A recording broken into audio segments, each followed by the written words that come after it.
Everybody. There we go. Hello, everybody, and welcome to the Learn Dota 2 League Season 19 Quarterfinals. Today, we're taking a look at Why So Serious, the jaso7 team, taking on Shenanigans, the Chon team. 5 seconds remaining. And with me here is nobody. Nobody was around, so it's just going to be me today, sadly. 10 seconds remaining. Radiant team. So this is a very different Shenanigans than we've seen in the past. Because it's barely, like the Gotham team, it barely resembles its original incarnation at this point. You've got 3 new people. The only original team members left are Chon and Warcarp, and everybody else is going to be banned next season. Except for maybe, there might be bans that last longer than 1 season, to be honest with you, but you know how it goes. Speaking of bans, Ricky ban, Jakiro ban, Witch Doctor ban, Bounty Hunter ban. It's a little hard to know what to do with the Shenanigans lineup in this case, I think, because you really don't know what you're going to be looking at in this game. You can have like a vague guess. You can broadly assume what you're getting into.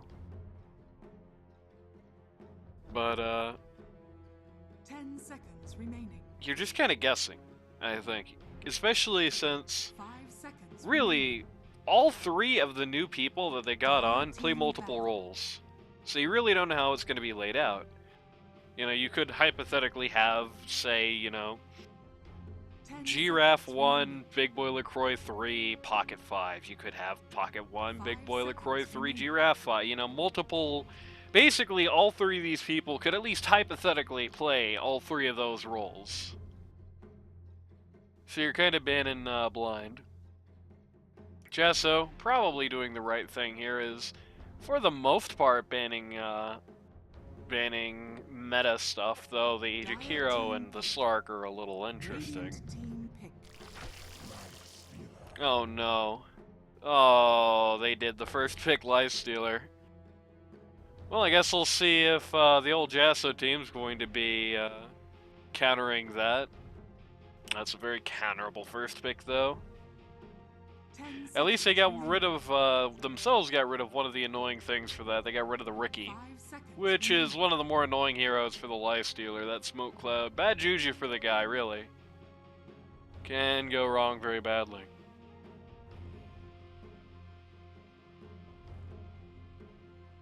I mean, if you time it out and you get the perfect Lifestealer Q beforehand, it ain't that bad. Ursa, yeah, that's pretty bad for Lifestealer. There you go, that's one of them. Yeah, I am a super non-believer in this first pick Lifestealer thing. I really don't understand why people are still doing this. Maybe at a pro level where everyone can like really perfectly compensate for the weaknesses of the hero to keep it alive and make sure that the counters that are there for it aren't that bad. Maybe at like the highest level of play there's something to it. But I think certainly at the LD2L level, it's time to like just not do this anymore. It's time to not do this until you know at least the 1 or 3 matchup. And it's like, at least the hero is good enough that you no longer really need it to be like a count. It's not like Razor, right?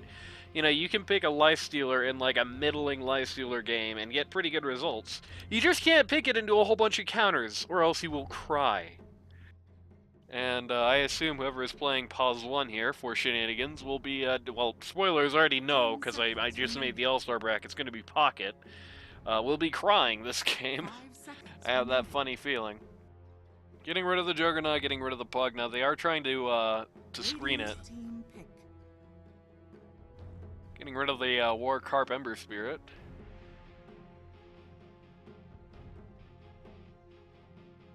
On the other side of the coin, that's the only thing they're doing this round, in fact.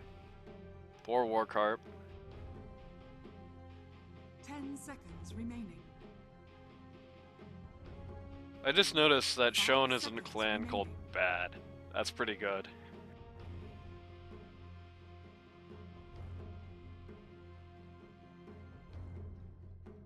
And only 2 guys on the Chon team are in Jumpman's weird clan, Chobro and Liquid Jopa.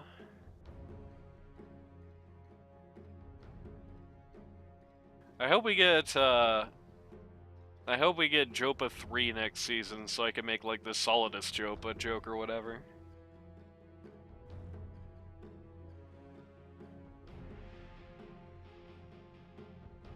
Maybe that'll if Jaso chokes, I can make the joke about all the bad genes. Lich straight out of last patch. Lich is not like unplayable. He's not like explicitly bad, but I would say he's a lot closer to average now than he used to be. In particular, he won't be doing anything against that lifestealer anymore. One of the big things about Lich last patch is that even with the if lifestealer had like to queue up your ult plus your little spire could actually just nuke him even really through that. It's no longer an option. We've been seeing a lot more warlocks lately, and I understand why. I think it's just it's back to being a pretty reliable generic hero to pick up. The Dawnbreaker, okay, they're just going all meta today, I guess.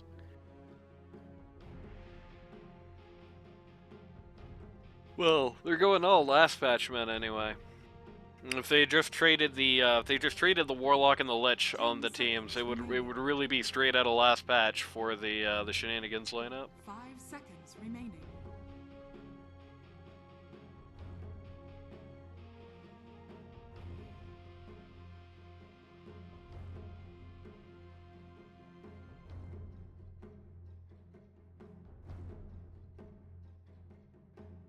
I'm a little surprised to see Carp hasn't been picked up yet here.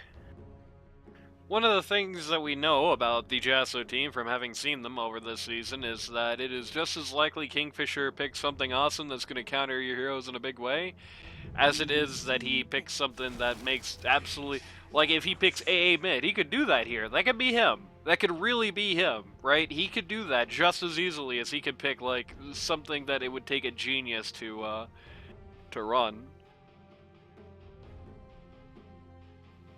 I think if I'm Shenanigans, at the very latest, I want to see Carp pick to the next pick and maybe some screening bans for him. Because you don't need to worry that much about Liquid Jopa. And Jaso's already on the field, so you can't ban him, right? Like,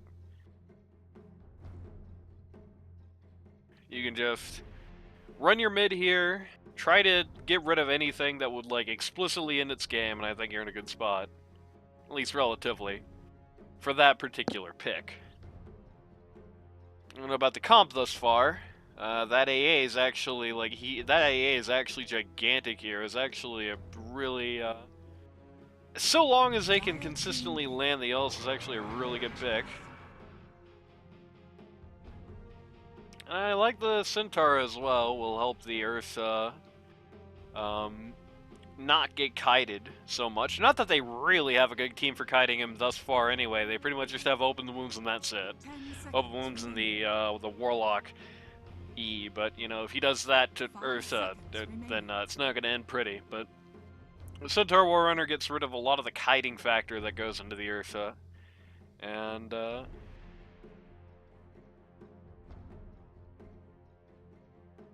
it's just good. It's just a really smart pick. I like it a lot. It's, the thing I noticed about the Jaso team is, it did feel like early on in the season, it didn't really feel like this team knew what it was doing on draft. They were tough because they just had good execution, right? They would run these crazy, wacky, comical drafts, and they would just happen to have, you see the Centaur, you pick the Spirit Breaker. Fascinating decision making there. I guess trying desperately to keep the global thing alive. I've said it before and I'll say it again. I think the idea of using Lifestealer Infest Bomb as an opening is dead, and it seems like they're kind of going on that, and I don't like that at all. In contrast, like, you want Lifestealer to infest in the middle of the fight to reset it. You don't want Lifestealer to infest at the start of the fight. Now, in the interest of fairness, with the Ags, his cooldown is only like 15 seconds. And that's true and everything. But also, that's 15 seconds where AA can hit you with the ult, and then when you infest, you get no HP back. That's 15 seconds where you can get, you know, looked at mean by the Lich in front of the Ursa and then die, right? You know? You want to be more flexible than that, I think. Radiant team back. And, having these big, like, oh, you know, Life Stealer jumps in the Spirit Breaker, charges somebody, then the Dawnbreaker jumps on him. I get what the idea is. I get what you're going for. But the Centaur gets rid of a lot of that. The Lich is, like, a really unideal person to do that to. The EE as well, in a way.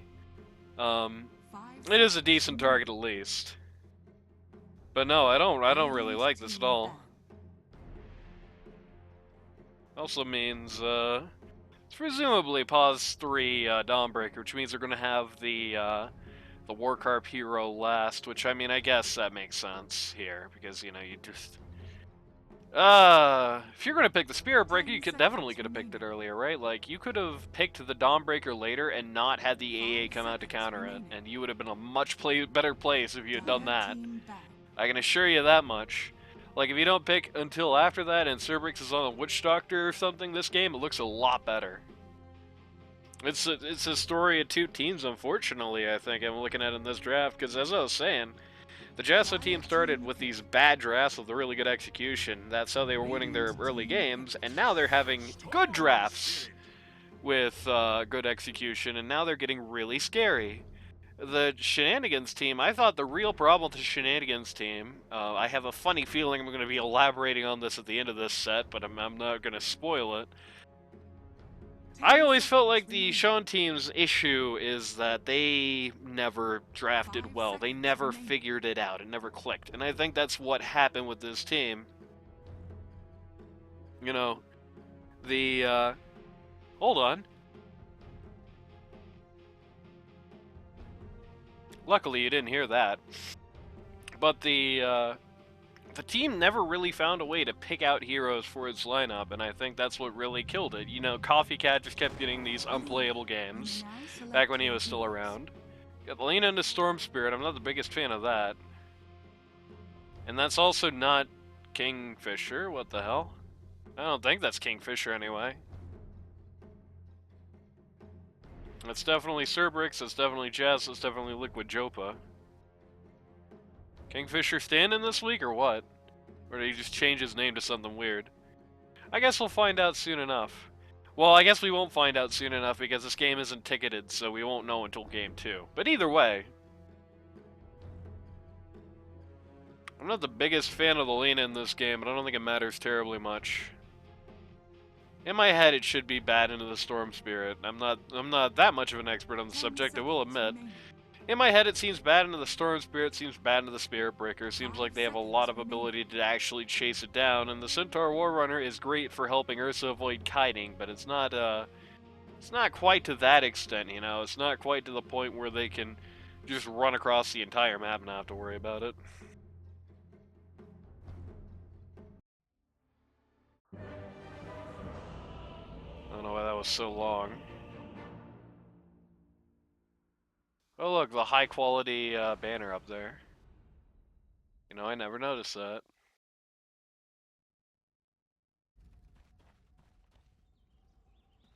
Who's this Kingfisher? Prepare for battle. I don't know. See, that's the problem with having a Steam name that I don't know what it is, right? Like, this I can at least recognize the avatar. That's definitely Liquid Jopa. That's definitely Chobro. I always have to check with these guys, but you know. GL, Giraffe.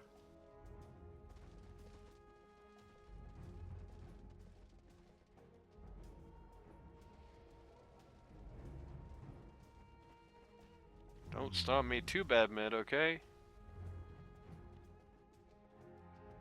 I mean, I think I favor this lane. I'm not that worried. And even if I didn't favor this lane, once Dawnbreaker gets to level 6, surely that's the end of kill pressure on him mid, right? Like, it is not going to be easy to actually do anything to the Storm Spirit when you not only have the ability to zip around, but you also can jump on that. But at the very worst, you could definitely have Spirit Breaker, Warlock Intervene. That's two very good rotation heroes. In fact, if it starts going bad for the Storm Spirit and we don't see rotations from these two, I'll be sorely disappointed, because this guy can kind of actually get Lena killed, and this guy can actually kind of stop a kill from happening. Not this guy, this guy can actually kind of stop a kill from happening. And look, he's even got his mouth covered up. And look, Dawnbreaker map hacks. 2 for 2 on the runes, nothing too exciting. It looks like there will be no conflict whatsoever. So let's just go down the lineups here for the roll call. On the Radiant, for Why So Serious? Pause 1, captain of the team, you've got jaso7 on the Ursa. Pause 2, you've got No Cares, which, I mean, that might be Kingfisher. I'm guessing it probably is, on the Lena. Pause 3, you've got Liquid Jopa on the Centaur Warrunner. Pause 4, you have Chobro on the Lich. And pause 5, you've got Cerberix on the AA. Interesting to have the AA4, or AA5 and the Lich 4. You don't see that one too much. Then on the other side of the coin, on Shenanigans, pause 1, you have Pocket on the Lifestealer. Pause 2, you've got Warcarp on the Storm Spirit. Pause 3, you've got Giraffe, also known as Zabitas, also known as this team's Pause 3, on the Dawnbreaker. Pause 4, you've got Chon, captain of the team, on the Spirit Breaker. And pause 5, you've got Big Boix LaCroix on the Warlock, who just lost like a third of his HP from getting hit by creeps. This is a really bad lane, actually. I feel like Pocket should definitely be favored in this lane, right? Like, the Centaur Warrunner makes a lot of sense on a strategic level, and so long as the Earth is able to... Earth and the AA are doing their job, you shouldn't... Okay, that's interesting. Let's see that going down. She has a full health, too. Let's see what happens here exactly. So he takes a bit of a bath in the Dawnbreaker stuff, gets the blood grenade. Sean praying. Okay, there we go. 17% chance. There was a 17% chance that that just happened to Jaso there.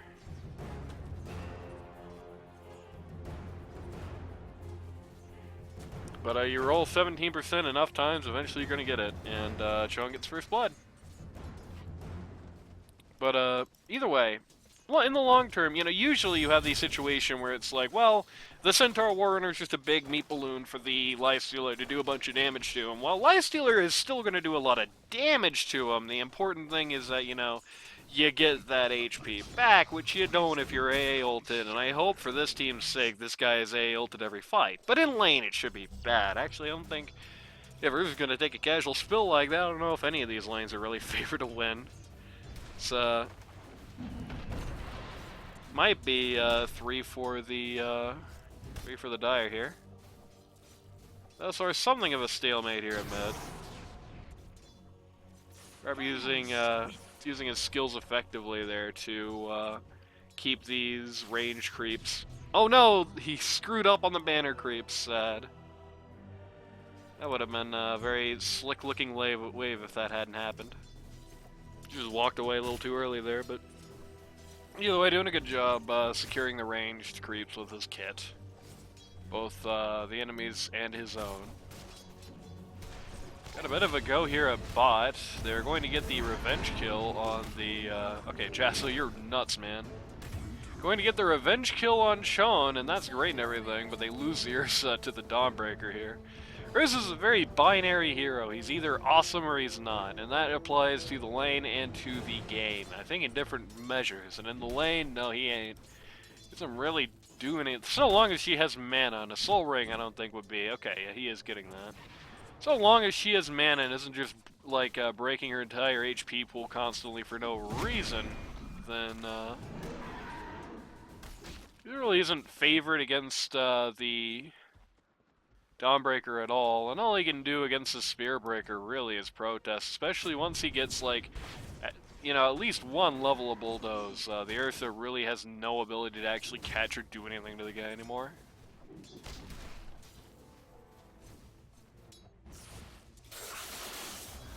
Storm Spirit doing a lot of damage here. Lena gets to walk away with 73 HP. She did catch up on the last hits there, but... or at least she's just got a full bottle, and we'll be able to get that HP back here. Storm Spirit also has this full bottle, so kind of return to status quo there.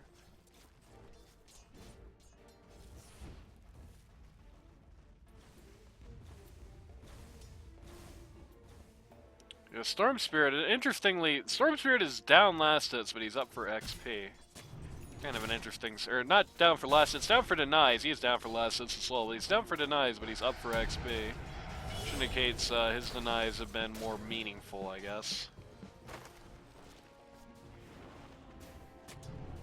And he's been able to keep her out of XP range. Oh no, the banner creep. That's very sad.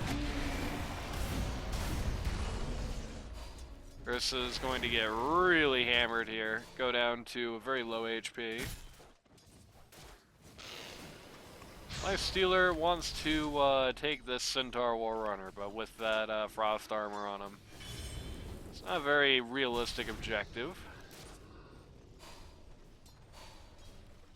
Oh man, you really wanted to see this Fatal Bonds happen to all the heroes. Okay, Lena just hit 6 there in an awkward time. That's very sad.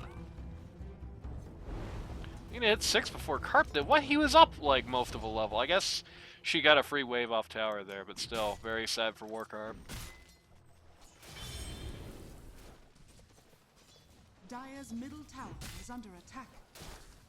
Well, that's certainly a good time for a nice little rotation here, but it's going to be caught out. She's going to drop LSA there at the right time, and now this isn't happening anymore. I think if you want to do this as a Spirit Breaker against a team where you don't know if you have vision, and they in fact don't, they lost the Ward War down here, don't be afraid to pick up smoke to do that.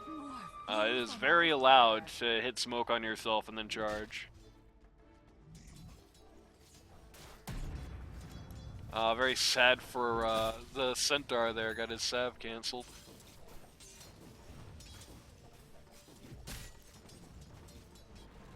Things are going really bad for this Ursa at this point. He isn't really getting many last hits. The Dawnbreaker's getting a modest amount of denies, so I think I'd like to see more if I'm being honest. Doesn't seem like anybody is that interested in denies except Pocket, who has, I guess, the most motivation to go for them. But, he's very poor. Guy is starving.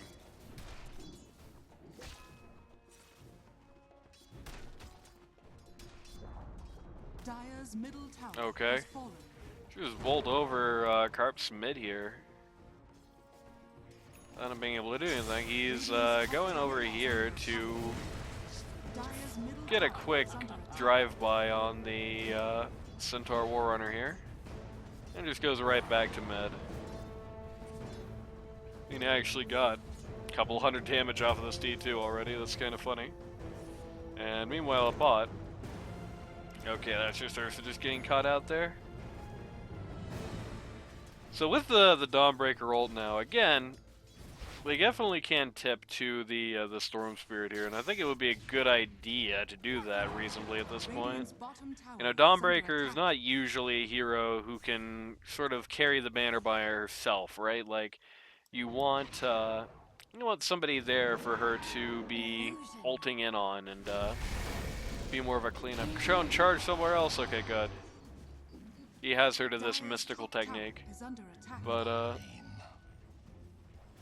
I think the play here at this point would be to coalesce the Dire's offlane after making sure you're not just about to lose a tower or just doing it there. Coalesce the Dire's offlane around the Storm Spirit and just play cautiously from the Lina and don't get ulted by her like the Lifestealer just did there, or else you die.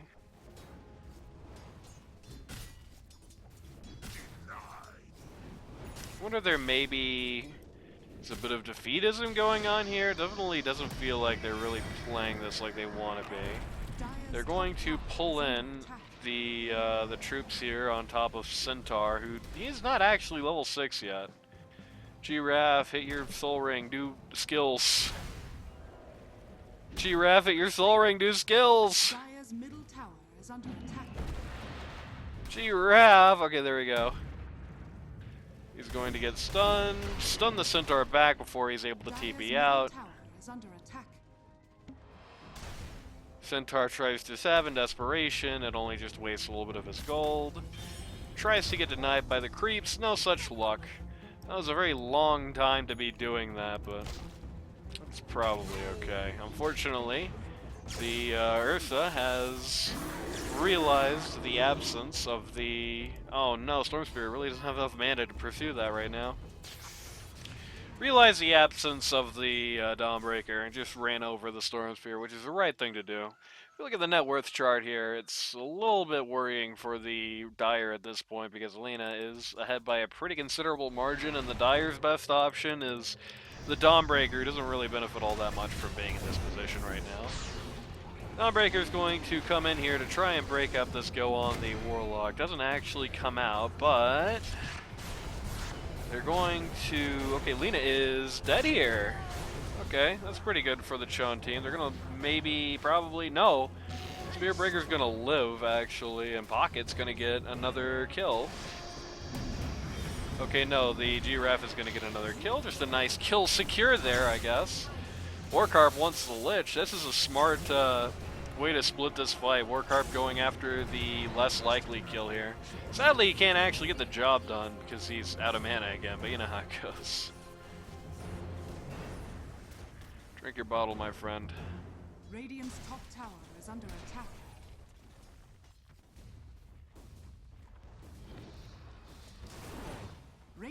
Oh, Warlock got that last hit. Very fortunate for him. He'll be level 6 soon, and that's a pretty big ult for them to pick up. They're going to try to keep this top T1 up on the Jaso team. Probably the right call here. All said and done, okay, they have the armlet out on the Lifestealer, which in modern times means he wants to fight a little earlier.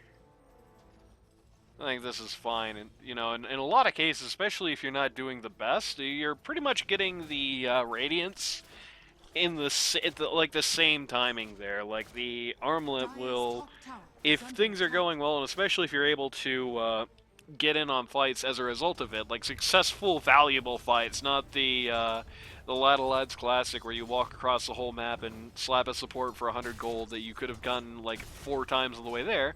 But so long as you're using your armlet right, it should really pay for itself in very short order on this hero. Just because of how frequently you're able to keep it up.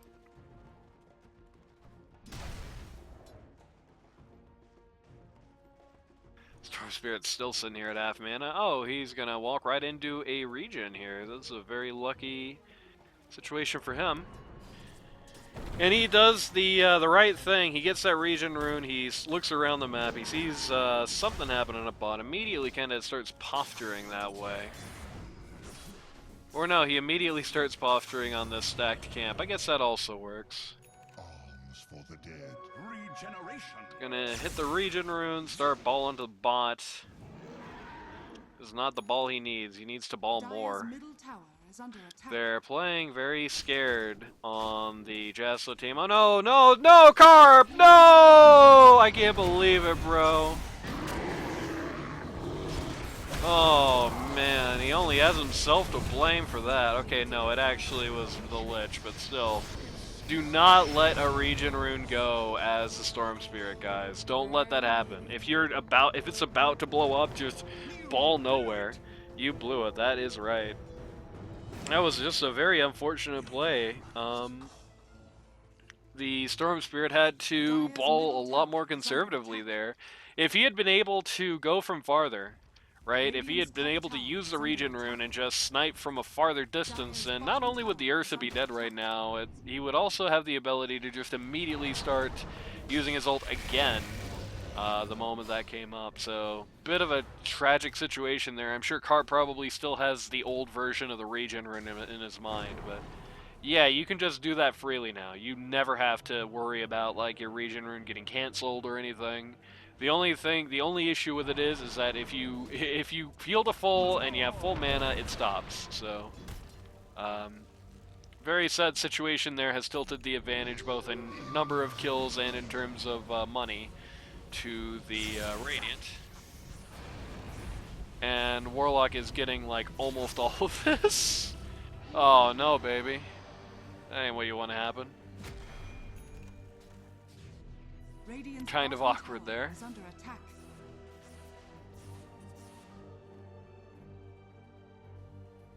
Oh man, I'm just imagining a world, because right now he's got not much more money than the Lich does, just because that was such a big go for Lich. Oh, if only we lived in the other world. But you know how it goes. Mana Boots out on the Ancient Apparition, I say like that's a major item, it's going to tilt things. The Urth's Battle Fury has been coming in pretty slow, but he's almost done with it now. He is just a bit of gold away. He's going to get caught and harassed by the Dawnbreaker, but without anybody else here, she's nothing more than an empty threat.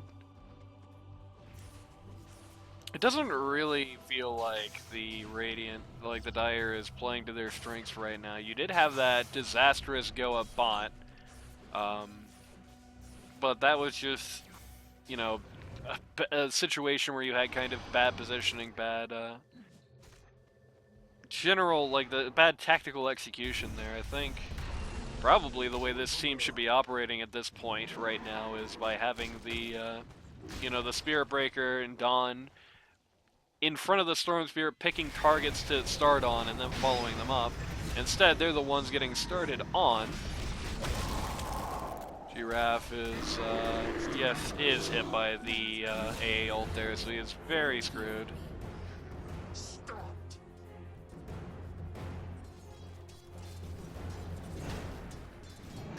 It's starting to look a little bad. I don't really think that the Dire has the draft advantage. Like, the Lena's a bit of a dodo here, but who cares when the execution is this different and going to be beating up the Centaur a little bit. The Lena's a bit of a dodo here, but I don't think it matters that much. It's not bad enough to kill the game, right? It's just like a little bad. It doesn't really do anything. Pocket jumps out of the Pinecone immediately. Spirit Breaker, somebody really should have been paying attention to that. Gonna hits the LSA on the Blade Mail there, as the Centaur and the Dawnbreaker just kind of sidelined the Centaur kill it. Everyone playing very cautiously around the double damage Lena, and I do understand that, but even with double damage, she's still a glass cannon. I do think Spirit Breaker charge with the Dawnbreaker and Storm Spirit follow-up does a lot of damage to that. I haven't really been putting it together. Maybe this is a symptom of what happens on this team. Goodbye, Spirit Breaker. Just got caught here at the end of the Lena DD. Maybe this is just a symptom of what happens on this team, because, you know, the Dawnbreaker is, you know, not an original team member. Has stood in for this team once before, but is not an original team member, so is playing someone out of, like, not position, but out of time with the rest of this lineup.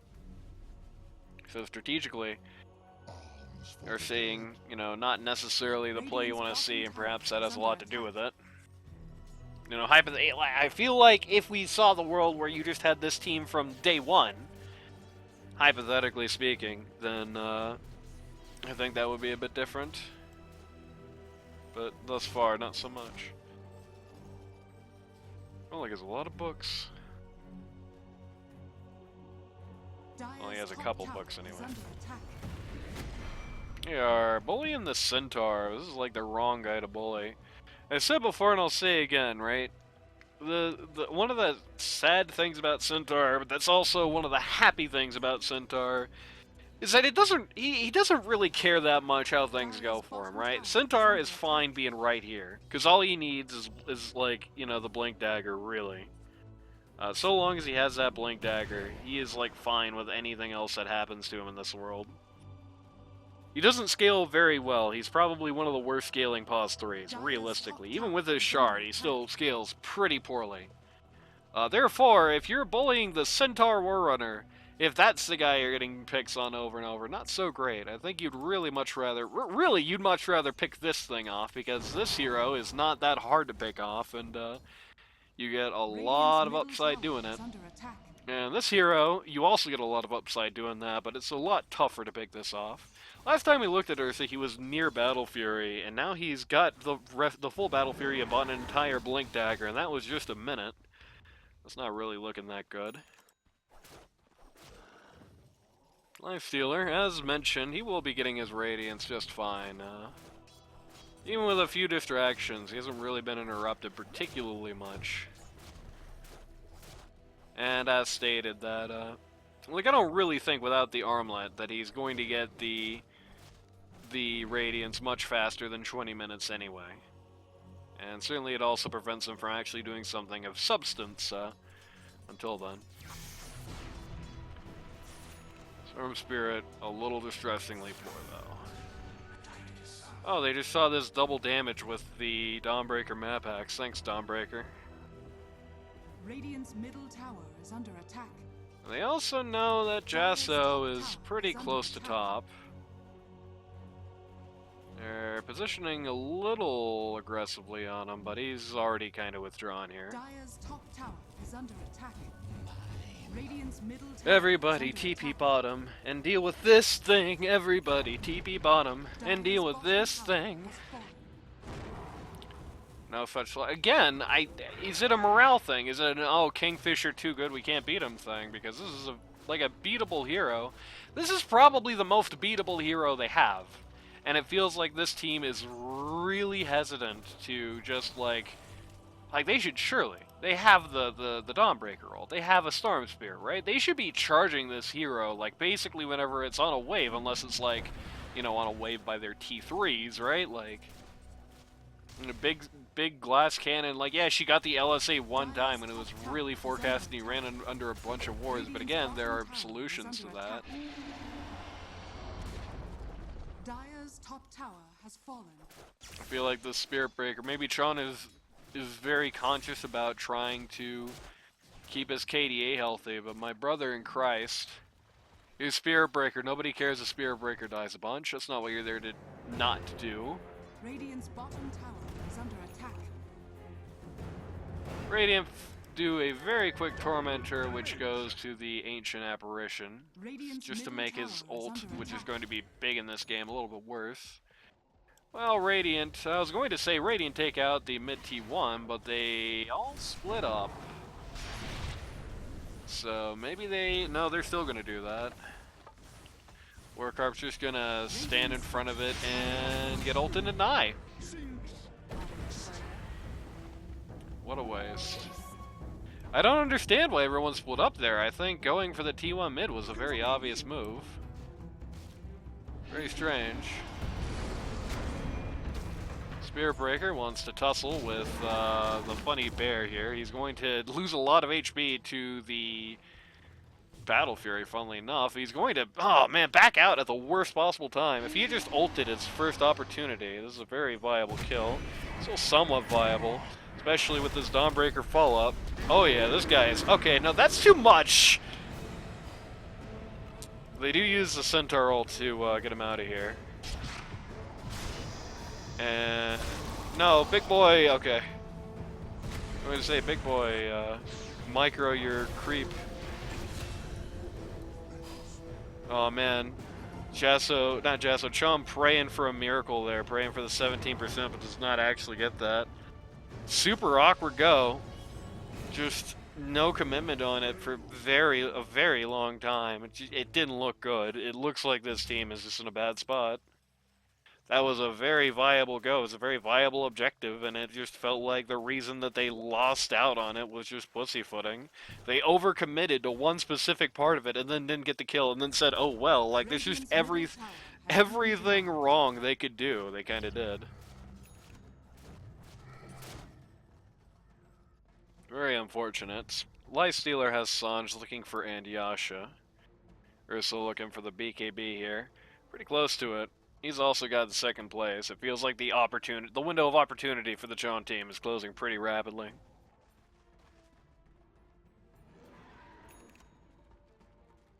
Spirit Breaker bought a smoke. There is a god.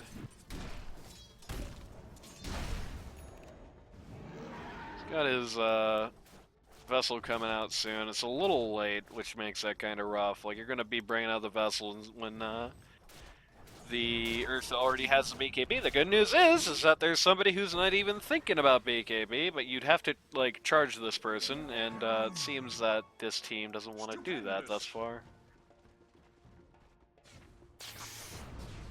BKB out finally, fairly soon on the Storm Spirit. With the Vela Disco out on the Centaur. Proceeds from the last kill, I believe. We're going fairly quickly to the shard, which would usually be a really good idea, but I don't like it when they have a Centaur Warrunner in the game. He kind of makes this, like, not a skill. I think it definitely would have been to Warlock's benefit here, perhaps, to go for the good old-fashioned, still pretty good Glimmer Cape. You know, it's something you can, you know, Spiritbreaker doesn't have Invis right now, and with what he's building, it's going to be like a lifetime till he does, right? So you can just Glimmer him right before he runs off, and then he'll have the bonus move speed and the charge. Centaur Warrunner hates Lifestealer illusions. Man despises those things. I doubt he likes getting hit in the face with a hammer much better, though.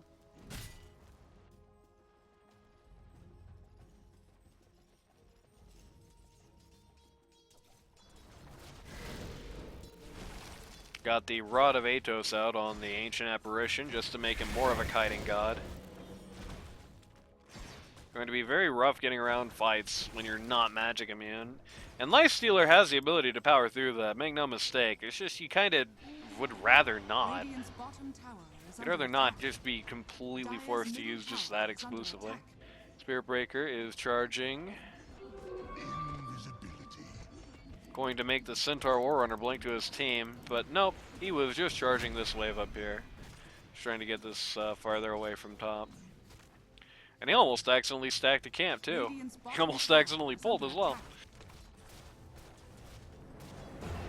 It really feels like the Dawn should have been able to see the AA there, but it doesn't really matter. AA is going to go down, not before his ult comes out, though, and that's it, Mr. Lifestealer.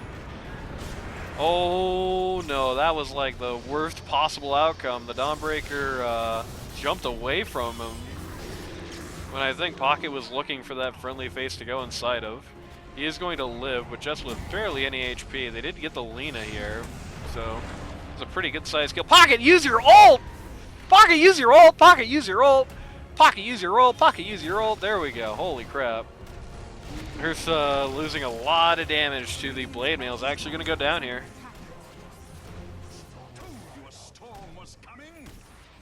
That kind of feels like a fight they should have been able to have for a while here.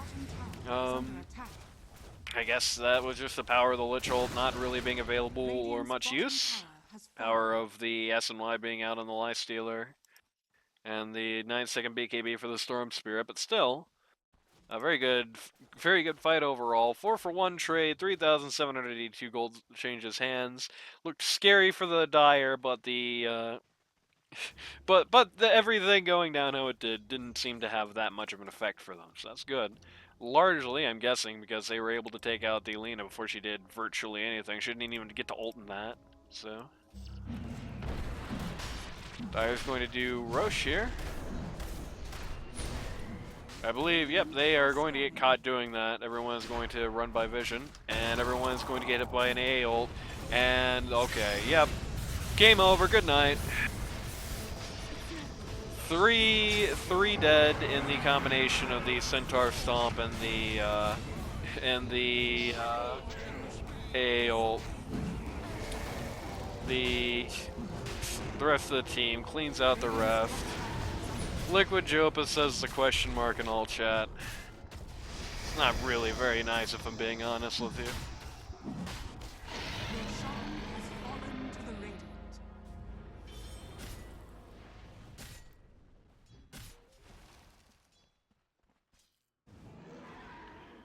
So another thing you're allowed to do is if you don't really know if the road to Roche is clear or not, you can always smoke in.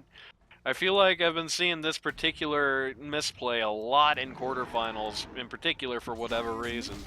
If you don't know, just hit the smoke. Even if you hit the smoke in an obvious spot, even if you hit the smoke under a ward, it's not like the enemy team is going to like necessarily know where you're going, right? So you can definitely smoke comfortably into Roche, and that never happens to you when you do that, unless they just get a wild hair up their ass, so you might be going that way. I feel like the Marlboro Man telling people to smoke a lot this game, but it is a very important lesson. It just feels like good use of smokes in this particular game. It's not something I advocate for this strongly this often. I think people do kind of tend to overestimate exactly how much you get by smoking. I think it's a play that you need to have a reason to use, but I think this team had a lot of reasons to use it this game and didn't really execute on them.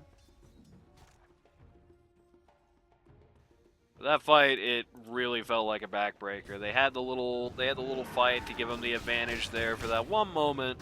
And again, this is a team that's outdrafted. They can still win, but they definitely need to be able to secure major advantages and like just ride them out for a very long time. That's what the Jaso team was doing early on in the season. You know, they pick this whack team and then get like a 13k lead after lanes or something. You can maintain a lead as a team that looks like this, but it's hard to come back. Just because the Ursa is in a pretty good position, he's got a good team comp to back him up. That AA ult, question marking an ult chat for the AA ult there seems unnecessary. Like, this guy is already going to be just a menace to this team. There's no need to do that.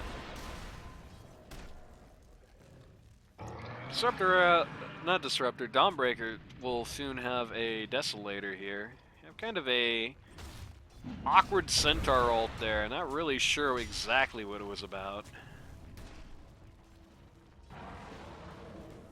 Lincoln Sphere up on the ledge just to be annoying. Just to be a big pain in the ass. This guy sure likes Aeon Discs. Now, Whimsical Dragon sure likes Aeon Discs, and I guess he's linking that to Cerberix.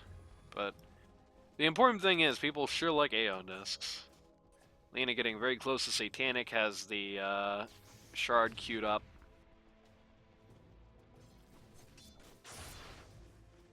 And will not participate. That's interesting. They kind of like came down here bot. It felt like they were looking for a fight to secure the T2 bot here, and they all kind of just dispersed, went home. I don't necessarily know if I agree with that. I mean, yeah, they didn't even take the Shrine of Wisdom at 28, and they're not gonna have it at 35 either. Bit of an awkward time to just give ground. Okay, the spirit, huh? What? Oh. That's kind of sad. Tormentor going down there. It's going to get a free Lich Shard. Going to kill the AA, who's going to say that your blood runs cold. That's a very nice thing for the Lich to randomly pick up. We're going to have a Centaur ult here to try and save his own bacon. The Ursa is going to TP in, but he's kind of alone. Okay, he's not alone anymore. Here comes Lena to just demolish this fight. Storm Spirit is coming in. He's going to, with the Lifestealer, get rid of the first life on the Ursa and kind of present this, like, agitated sort of block here. Storm Spirit hits this BKB a little late, frankly, but it's okay. No, you idiot! No, you're not gonna win that! Here comes the Lich ult. There goes the Storm Spirit. This would have been a really good fight if this team wasn't already really behind when it started. They actually got quite a bit done. It still doesn't matter. They still lost 4, nearly 5, and are just having to run home. And it makes Ursa just look unkillable at the moment. Well, they got his first life without BKB or without ult, so.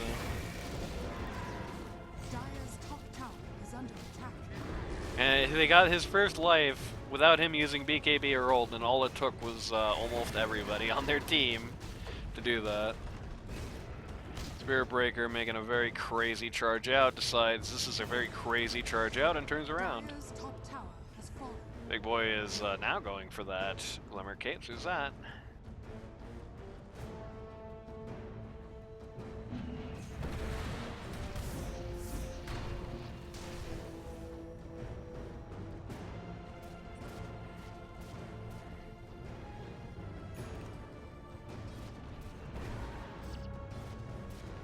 I'm just sitting here thinking, like, how this game actually looks really good for the Dire if they didn't first pick this doofy Lifestealer hero.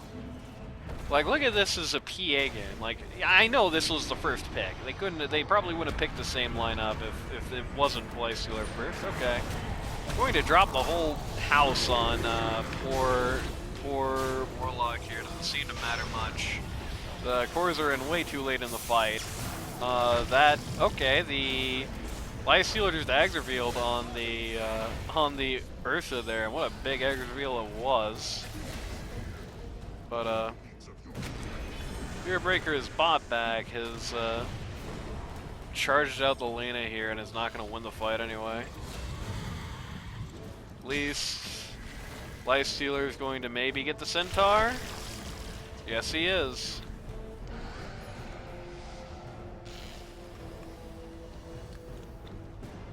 And invisibility is still invincibility. This is a little nuts.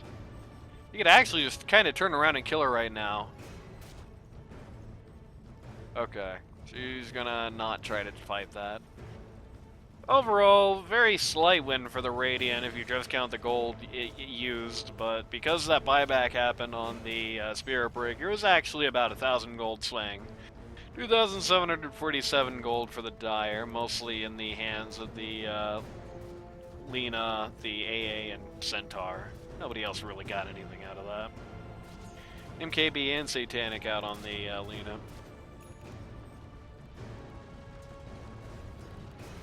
And Lifestealer is like, I will never has this stupid circlet. Lifestealer is like, I will never be goofed by that invis again. I will not let it happen. I think he immediately sold it though. Yeah, he bought that gem and he was like, never mind. Or maybe he bought that gem and dropped it for somebody else. What a charitable fellow that is. No, he just immediately sold the gem, never mind. Sold it during the quick resell.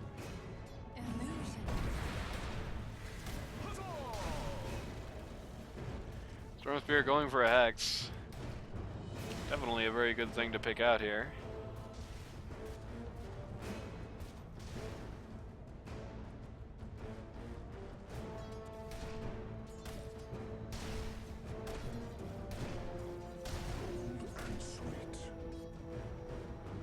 Radiant's been having a little bit of trouble actually executing this draft, and it does feel like a bit of that is just a Centaur Warner, I think, might be playing a little bit too self-interested. It feels like a lot of the Centaur ults that we've seen for the past while have just been exclusively to save his own bacon. Lifestealer, yeah, did change his mind there, has gone for a Eye of Scotty instead. If I can't heal, nobody can, is I guess what he's thinking here.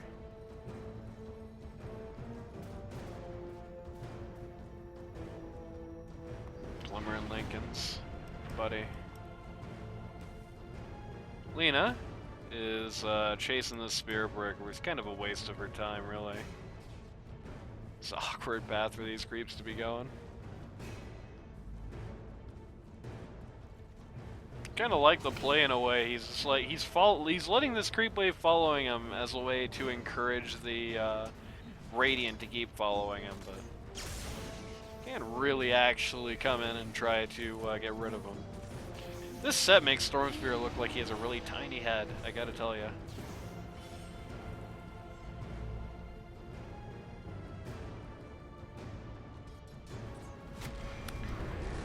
Spear Breaker makes a big charge bot. Actually gets Lena to pop BKB. That was the 9-second BKB. Whoopsie doodles. It happens, I guess. Radiant scan out Roche, not the worst guess, but not where they are at the moment. Earth just finished Abyssal Blade. The fight they get to take where Centaur is the second person into the fight is a good fight.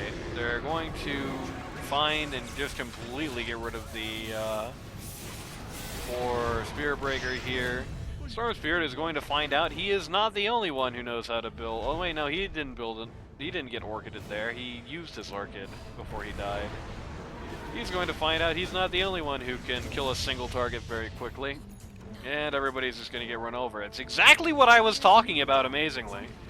Like, the second these guys have a fight where they get to offensively use the Centaur ult in the middle of it instead of just using it to save Centaur's bacon, it just immediately gets awful. It immediately gets awful, buildings immediately start falling down. Radiant structures Glyph immediately comes out on both teams. Dire's middle tower is under attack.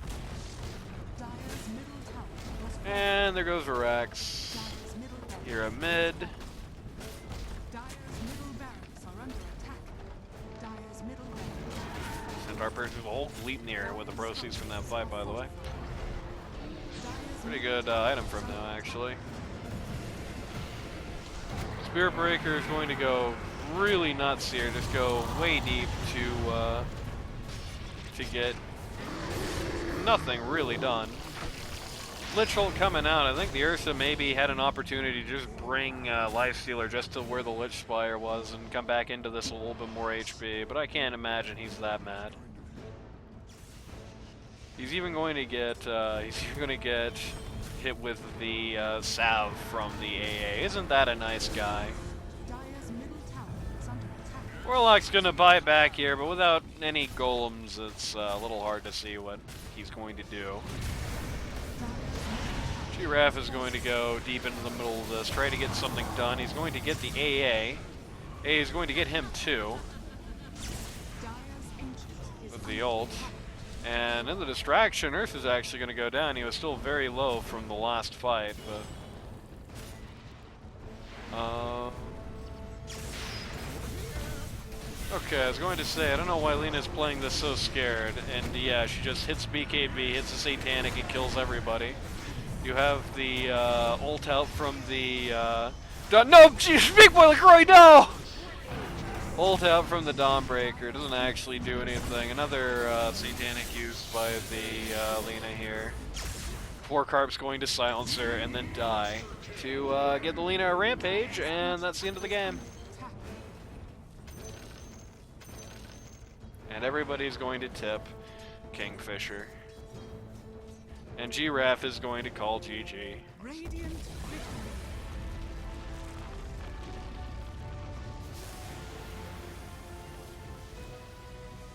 There were a couple of moments of awkwardness from the Jaso team, especially relating to the Centaur. I think more discipline perhaps needed on the part of Liquid Jopa to make that hero really shine. But for the most part, it was just pretty much, you could just call this game from Big Phase. I think you just had a situation where you had the outdraft and they played into their strengths. They played into the strengths of the outdraft.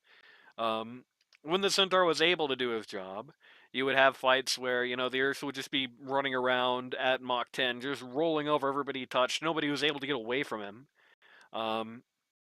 You would have these situations where, you know, you get the big AA ult and everybody he had AA ulted was dead. Lich Ult would just stop any real counterattacks from happening. But it did feel like there were misplays on the Shenanigans team part, and I think a lot of them was organization-wise. In particular, there is actually no excuse for Lena to be 20-3 this game. Lena should have such a tough game this game, right?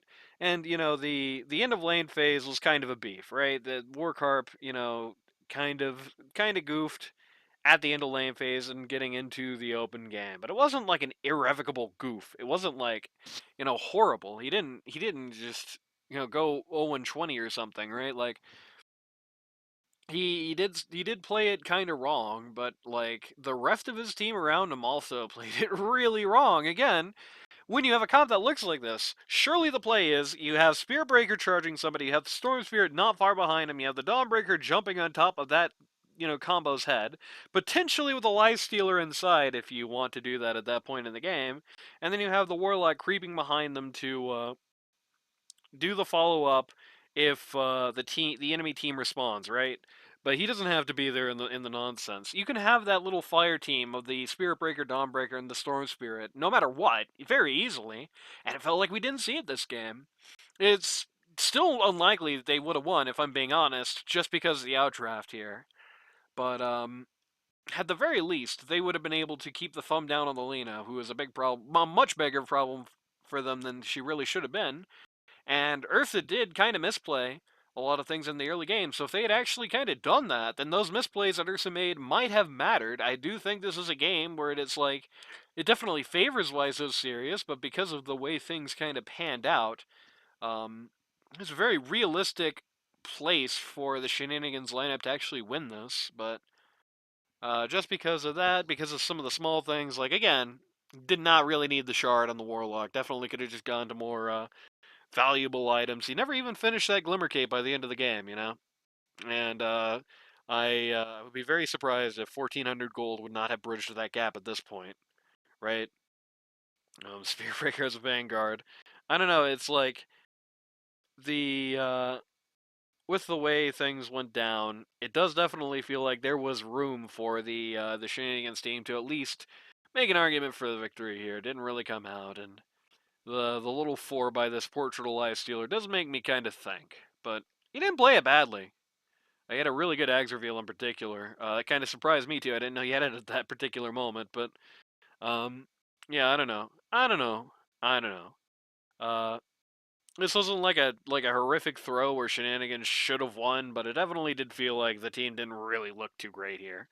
What can you do? Let's see what happens next time.